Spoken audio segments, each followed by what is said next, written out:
Kid on the bus who claimed to be a vampire. My friend has a story she tells me sometimes because of how insane it is. I asked her if I could post it on here and she said yes. So the following is a quote. Basically, there was this kid on the bus who sat in front of me. We didn't have assigned seats, so everyone kind of sat in the same place every day. He was obviously kind of an outcast. He was overweight and smelled a little funny and didn't talk to people, wore glasses, all those things. There was a jerk on the bus who liked to make fun of him. One day, I told the jerk to jerk off. After that, me and the kid started to talk a little. I tried to be nice because he obviously didn't get a lot of interaction, but things got weird fast. He told me he was a vampire straight up. He gave me this whole story about this girl who was also a vampire that he knew, how she turned him or how she had come into his room last night starving and she'd fed on him. It was pretty weird, so I just tried to be like, okay. He told me that people had to carry a certain gene in order to be turned into a vampire, and that he could tell if someone had it by smell. Of course, I had it. Things got really weird when he started talking like a bad romance novel. Things like, I can't afford to have weaknesses, but I can't help caring about someone. And weird shit like that. It was pretty obvious what he was getting at, but I wasn't used to flirting, let alone whatever that was. So I just kind of sat and listened and tried not to make direct eye contact. But by far the weirdest thing was one of the last things he said to me. He was telling me that everyone's blood has a distinct scent, and without prompting, informed me, "Yours smells like chocolate chip cookies. So, chocolate chip pickup vampire, let's never meet again."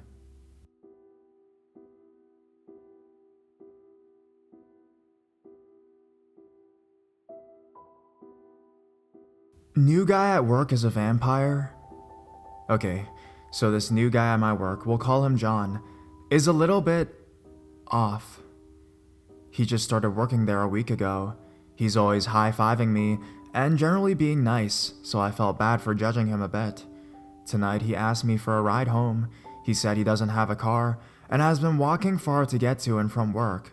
I told him it was no problem at all and asked if I could stop for some smokes on the way, and he said yes.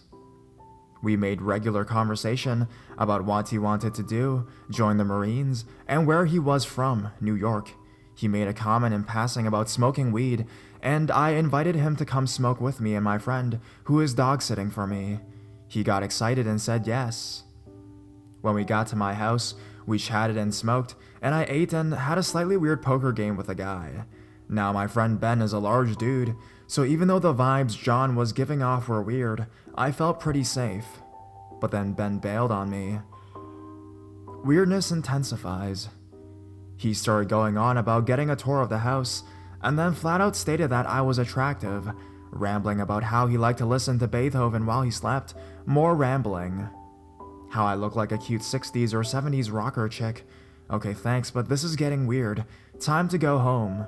I get 3 of my extra large dogs piled in the back seat, and he puts his stuff in the trunk.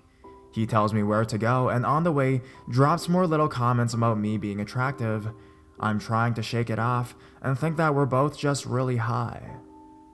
We get to this destination, and I have to get out with him to open the trunk for his stuff. No big deal, I guess. So I'm opening the trunk when he says, "Okay, I gotta be honest with you." Immediately I'm like, oh god, here it comes. "I gotta be honest, I don't actually live here." Silence, trying to comprehend. "What do you mean?" I ask. He replies, "I actually live in a tent behind the community college. Don't go spreading this around work or anything." I'm like, oh, that's cool.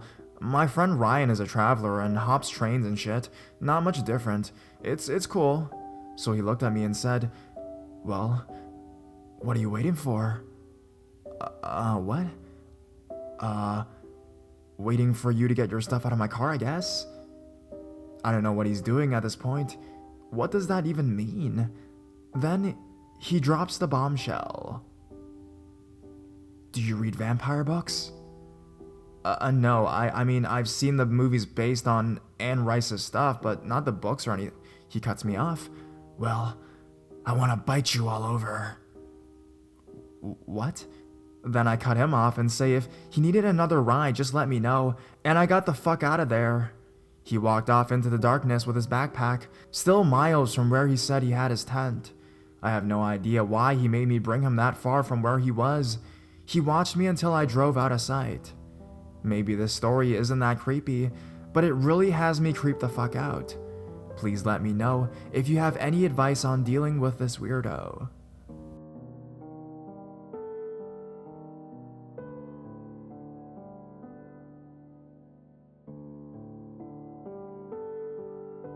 Man in the Cape last night. The other night, a coworker told me that he was going camping with his family and a few of his friends in one of the nearby state parks. He asked if I would like to join them.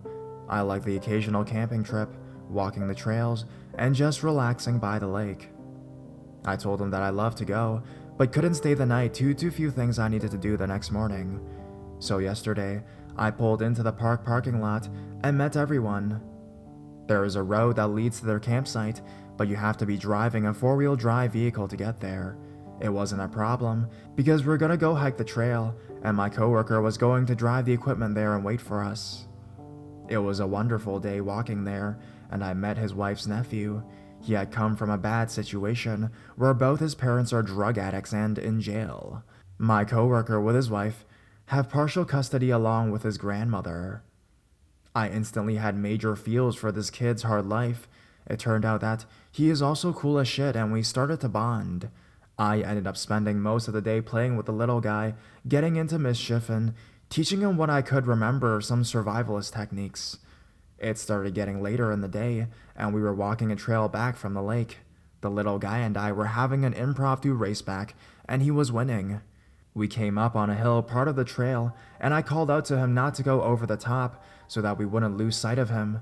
He laughed and went over. A minute later, he came running back screaming in terror.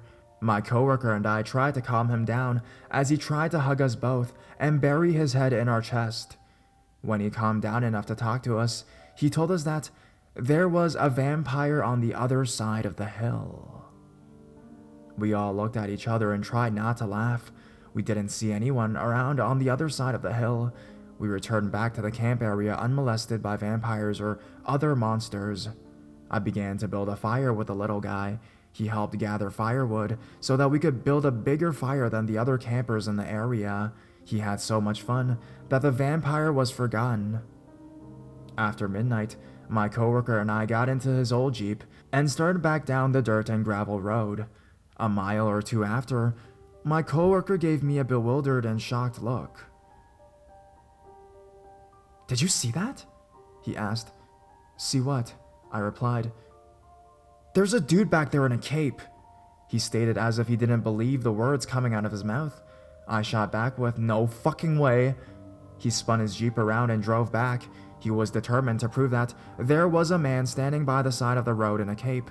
We drove all the way back to the dirt and gravel road without seeing anyone. "You must be seeing things." "No, I swear there was a dude standing next to the road in a motherfucking cape." "Yeah, right. You're just trying to fuck with me," I giggled. We turned back around and started driving back towards where I parked. This time, he was driving much slower, looking around. Then we stopped. "Look!" he said while pointing. I look. Standing there just off the road at the tree line was a man wearing some sort of Victorian-style cape. He was violently shaking his head back and forth. My coworker and I were both silent, disbelieving what we were looking at. Suddenly, he stopped shaking his head and started staring at us. We should go?" I asked more than said. The second those words came out of my mouth, the man in the cape started running at us. "Go, go, go, go!" I screamed like a little girl. I didn't need to be yelling because my coworker already had his foot and the pedal on the floor. His Jeep is old, and the cape was keeping up with us. As the Jeep's speed crept up, we lost sight of the man in the cape. "Where the fuck is he?" screamed my coworker. I looked behind us and couldn't see him. Relieved, I turned to my coworker and then pissed myself. "He's running right beside you." The man in the cape was running right along with the Jeep on the driver's side, looking at both of us. My coworker looked and screamed. Then the man in the cape stopped running as we sped faster down the road. My coworker swears that he was still keeping up with us when we were at 40 miles per hour, but I think that it's the adrenaline and fear messing with his perception of reality. We got back to my car with our hearts still pounding. We called the cops and told them that there was a meth head in a cape running along the road. At least we think he was a meth head because of its high use in our area. I wished him luck going back to the campsite, and I felt relieved driving back home.